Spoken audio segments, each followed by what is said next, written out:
know, it seems only fitting that the next gun I review be a green gas gun.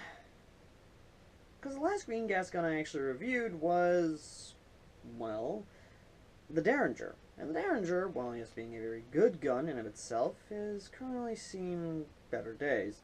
It's currently down, and you know what? I guess I could just review another gun. And it seems rather weird that my second gas gun be from HFC. Now, I haven't heard bad things of HFC. I've actually heard nothing but good things about HFC. So, kind of curious how they make this gun, how they make gas guns.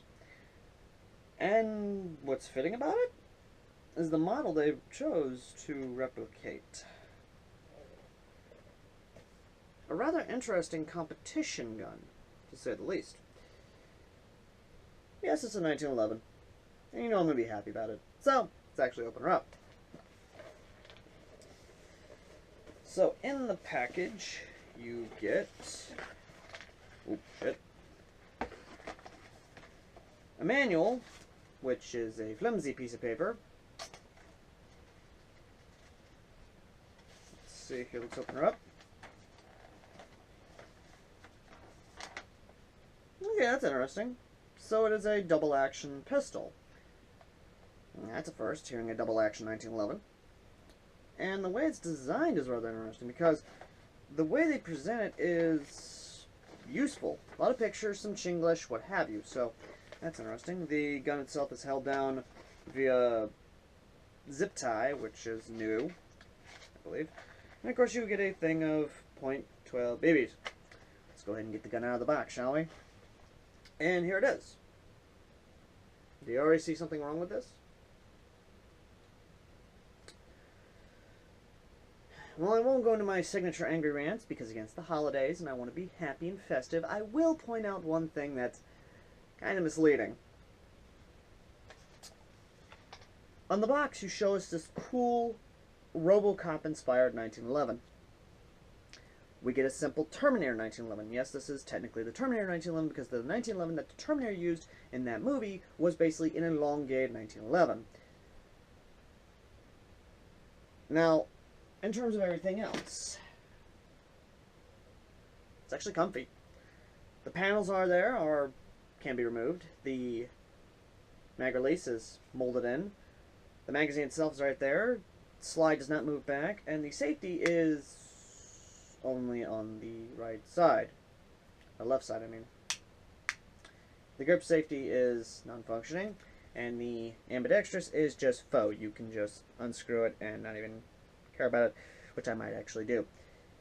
You can, because of it being double action, you can pull back the hammer like that, or you can just do that, which, for it being a non-blowback, it's actually decent, to say the least. And there is a screw right here where you can actually take this bit off. And you can actually remove the orange tip, as I have.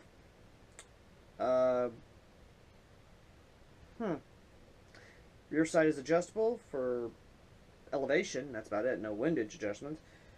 Can't really say a lot here, guys. This is a first for me. The magazine, a little stiff to pull out, which means you're not going to be losing this on the field, is a standard stick mag that actually does have a release on it. So you can pull this down and lock it into place while you load in your BBs.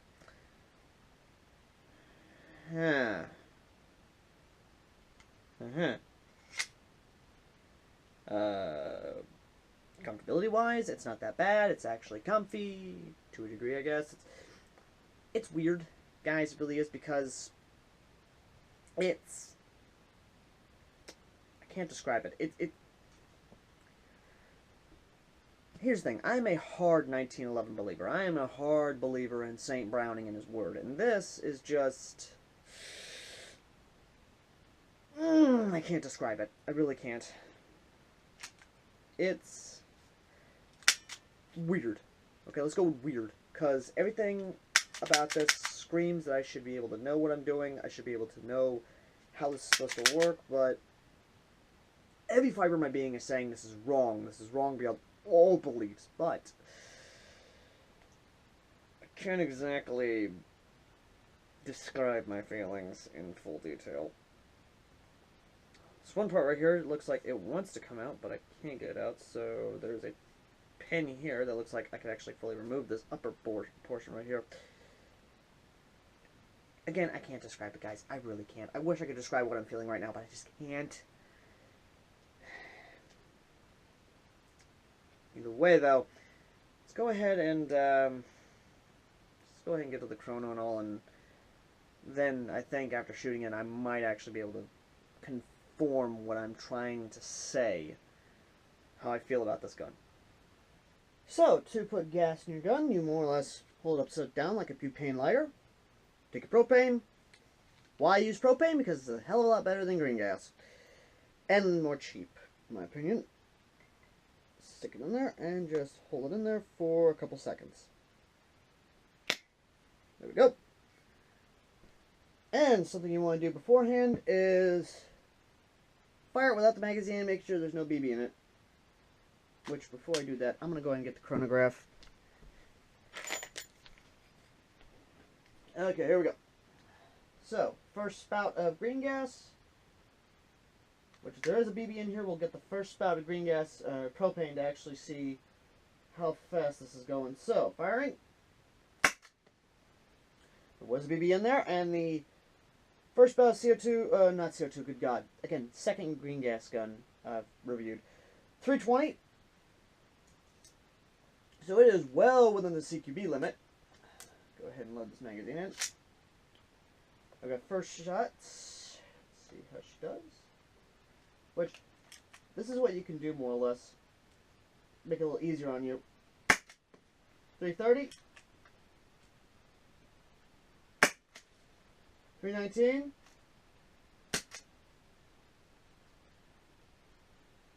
We had a malfunction.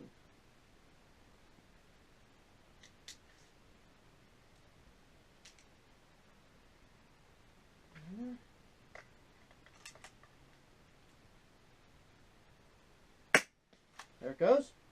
315. I do not know why I didn't want to shoot that first time.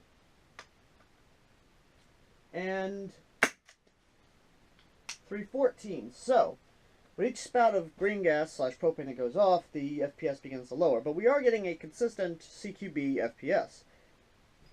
Now, that is one thing I don't like about green gas guns, is finicky performances, I guess. But then again, this is a non-blowback, and this is the first non-blowback gas gun I've messed with that isn't CO2, so kind of forgive me on that one, because again, this is only the second green gas gun I've ever reviewed in the entirety of my life. So, let's go ahead and get out to the range and see how she performs, shall we?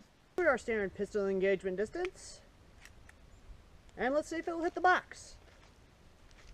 Move out of the way for you guys so you can actually see the box.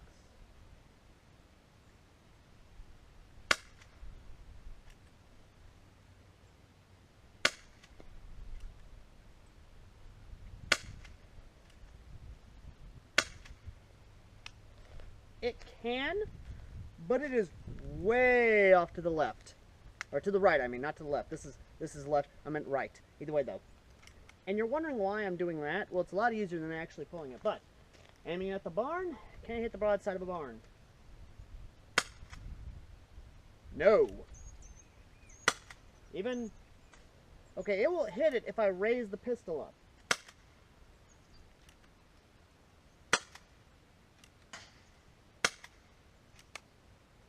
Went over the barn.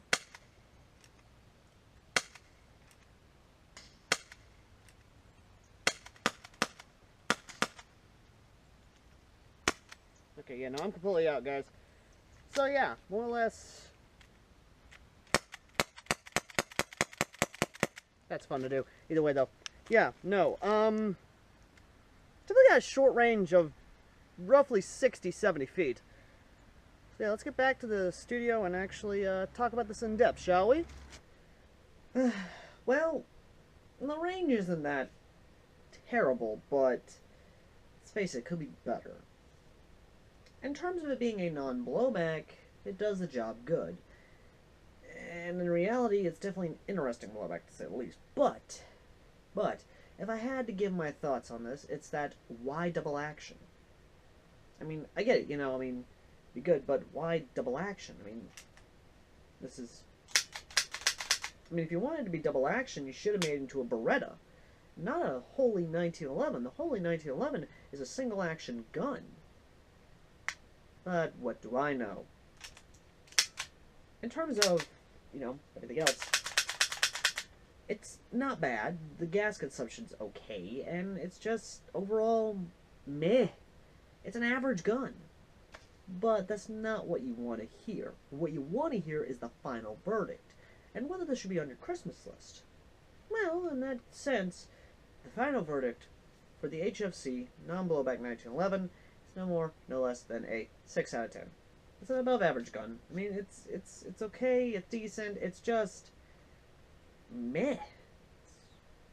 It's not really black, it's not really above average, it's not really, even the price tag is $24 on sale right now, and the actual price tag was like $30, so